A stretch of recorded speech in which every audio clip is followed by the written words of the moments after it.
दोस्तों कहते हैं बिना आस्था के जीवन में हमको दीक्षा नहीं मिलती है और बिना मेहनत के जीवन में हमें कभी शिक्षा नहीं मिलती है। नमस्कार, मैं हूं आपका अपना दोस्त राम प्रकाश ठाकुर, हिमाचल प्रदेश से माइंड ऑपरेशन अकादमी से आपके लिए आज एक शानदार वीडियो लेकर के आया हूं। दोस्तों वीडियो आस्था के ऊपर है, विश्वास के ऊपर है, भरोसे के ऊपर है। आगे बढ़ने से पहले अगर आपने चैनल को सब्सक्राइब नहीं किया है तो चैनल को सब्सक्राइब कर दीजिए। सब्सक्रिप्शन के बगल में बेल आइकन है, उसको प्रेस करना मत भूलिएगा ताकि आने वाले टाइम में आपको इंपॉर्टेंट वीडियो की नोटिफिकेशन टाइम पर मिल सके। चलिए दोस्तों शुरू करते हैं। बहुत सारे स्टूडेंट्स, हमने 3 वीडियो बनाई थी स्टडी के ऊपर और उसमें से हमने poor order thinking, lower order thinking और हायर ऑर्डर थिंकिंग के बारे में बात की थी। हमने कहा था कि हायर ऑर्डर थिंकिंग में अगर आप आना चाहते हैं तो उसके लिए आपको एक काम करना पड़ेगा। उसके लिए लास्ट वीडियो जरूर देखना दोस्तों, अगर आपने नहीं देखी होगी या तो आपको आई बटन में वीडियो मिलेगी या तो स्क्रीन के एंड में आपको वो वीडियो डेफिनेटली मिलेगी। और दोस्तों उसमें हमने कहा था कि अगर हायर ऑर्डर थिंकर स्टूडेंट आप बनना चाहते हैं तो आपको कुछ एक चीजें फॉलो करनी पड़ेगी। उसमें से एक चीज ये भी है बहुत महत्वपूर्ण जो मैं आज बताने वाला हूं आपको, और वो ये है, इमेजिन करो कि मैं राम प्रकाश आपके घर में मेहमान आता हूं और आपके साथ, आपकी फैमिली के साथ इकट्ठा डिनर करता हूं। बहुत सारी लेट नाइट तक हम बातचीत करते हैं एक दूसरे के साथ और 1-2 बजे हम सो जाते हैं। दूसरे दिन आप अपने तीसरे दोस्त के पास जाकर के बोलते हैं कि यार कल राम प्रकाश सर मेरे घर में आए थे, उन्होंने ऐसी ऐसी बातें की, मुझे बोर कर दिया, परेशान कर दिया, और माता पिता बोल रहे थे कि यार ये तो बोरिंग आदमी है और दोबारा हमारे घर नहीं आना चाहिए। अब दोस्तों वो जो तीसरा आदमी था उसने मेरे साथ वो बात की कि सर कल आप क्या उसके घर गए थे? तो मैंने कहा हाँ बिल्कुल गया था। वो आदमी आपकी इंसल्ट कर रहा था, वो आदमी बोल रहा था कि आपने उसकी फैमिली में जाके बहुत सारी बातें की और बोर कर दिया। अब आप अगर मुझे दोबारा इनवाइट करेंगे अपने घर में, कोई भी फंक्शन होगा, तो क्या मैं आपके घर में आना पसंद करूंगा? The answer is no. मैं आपके घर आना पसंद नहीं करूंगा। क्यों? क्योंकि आपने मेरी क्या की? इंसल्ट की। अब सेम दूसरे ऑप्शन में आपने मुझे अपने घर बुलाया, हमने रात को डिनर इकट्ठा किया, लेट नाइट तक 1-2 बजे तक बातें की, पॉजिटिव डिस्कशन हुई, और आपने दूसरे दिन तीसरे एक व्यक्ति के पास बोला कि कल शाम को यार राम प्रकाश सर हमारे घर आए थे और बहुत ही पॉजिटिव एटमॉस्फेयर था, मजा आ गया। माता पिता बोलते हैं कि बेटा हो तो राम प्रकाश सर जैसा। तो अब वो आदमी मुझे बोलता है कि सर क्या कल आप उनके घर गए थे? मैं कहता हूं कि हाँ बिल्कुल गया था।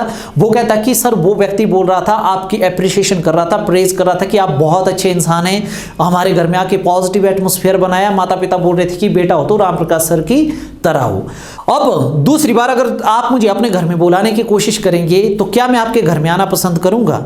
The answer is yes. क्यों? क्योंकि आपने मेरी क्या की? रिस्पेक्ट। सेम वे में दोस्तों बहुत स्टूडेंट्स हमें बोलते हैं कि मुझे मैथमेटिक्स नहीं आता है और मैथमेटिक्स पढ़ना मुझे बहुत बुरा लगता है। मुझे इंग्लिश नहीं आती है, मुझे इंग्लिश पढ़नी बहुत ज़्यादा बुरी लगती है। जब भी मैं अंग्रेजी पढ़ता हूँ तो मैं बोर हो जाता हूँ। ये तो अंग्रेजों की भाषा है, हमारे किस काम की? या कोई फिजिक्स, केमिस्ट्री, बायोलॉजी, जब भी हम किसी सब्जेक्ट की इंसल्ट करते हैं तो दोस्तों इंसान होने के नाते जब हमारी बेइज्जती होती है, हम आपके घर में नहीं आना चाहते हैं, आप मेरे घर में नहीं आना चाहेंगे अगर आपकी इंसल्ट की होगी या मेरी आपने इंसल्ट की होगी। इंसान होने के नाते हम एक दूसरे के घर आना पसंद नहीं करते इंसल्ट होने के बाद। तो वो जो सब्जेक्ट है, हिंदी हो, हिस्ट्री हो, पॉलिटिकल साइंस हो, इंग्लिश हो, मैथमेटिक्स हो, रीजनिंग हो, फिजिक्स हो, केमिस्ट्री हो, बायो हो, कोई भी सब्जेक्ट जो भी आप पढ़ रहे हैं, अगर उस सब्जेक्ट की आप इंसल्ट कर रहे हैं, बेइज्जती कर रहे हैं, तो क्या दिमाग नाम के घर में वो सब्जेक्ट आपके आएगा? सब्जेक्ट मीन्स सरस्वती माता है, विद्या। वो विद्या क्या इस दिमाग नाम के घर में आपके पास आना पसंद करेगी? The answer is no. दूसरा ऑप्शन दोस्तों, जब भी आप इंग्लिश पढ़ते हैं, मैथमेटिक्स पढ़ते हैं, रीजनिंग पढ़ते हैं, physics, chemistry, bio, history, political science, economics, जो भी पढ़ते हैं, जो भी आपको कॉम्प्लिकेटेड सब्जेक्ट लगता है, कभी भी उसकी इंसल्ट मत करो। हमेशा कहो I can speak English fluently, I can read English easily, I love to speak English, I love to read English, I love to write down English, then I can become a better speaker. I can do each and everything in English because I love all my subjects. The moment you learn English, English will come in your mind automatically.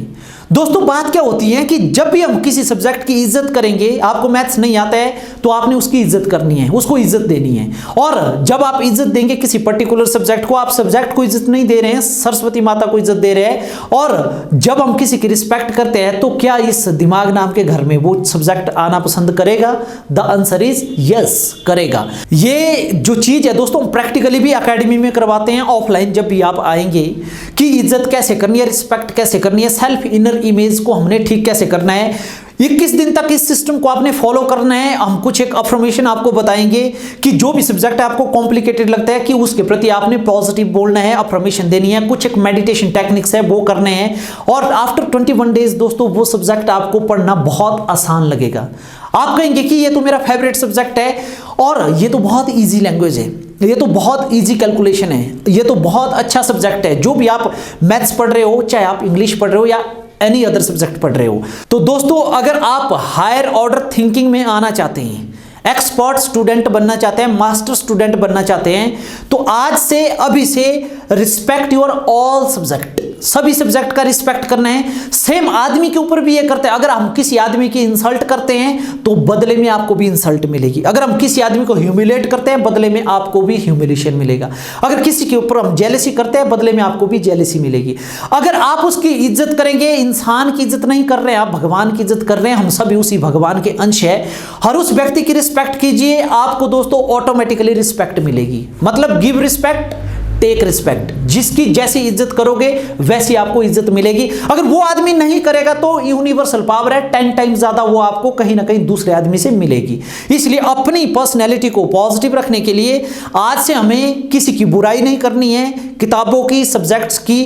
क्यों? क्योंकि insult किसी को पसंद नहीं है दोस्तों, चाहे वो सजीव वस्तु हो चाहे वो निर्जीव वस्तु हो। अगर हम रिस्पेक्ट करेंगे तो रिस्पेक्ट सभी को पसंद है, एप्रिसिएशन करेंगे, एप्रिसिएशन सभी को पसंद है, प्रेज करेंगे, प्रेज सभी को पसंद है, तो ऑटोमेटिकली आपको भी वो बाय डिफॉल्ट मिलेगी ही मिलेगी दोस्तों। उम्मीद है दोस्तों ये सारी बातें जो आपको मैंने बताई है आप अपने जीवन में इंप्लीमेंट करेंगे, फॉलो करेंगे, और बहुत ही जल्द नई वीडियो के साथ आपके साथ मुलाकात होगी। और मैं राम प्रकाश ठाकुर आपके नए सीखने के जज्बे को सलूट करता हूं, सलाम करता हूं। पूरी वीडियो देखने के लिए बहुत बहुत धन्यवाद। नमस्कार।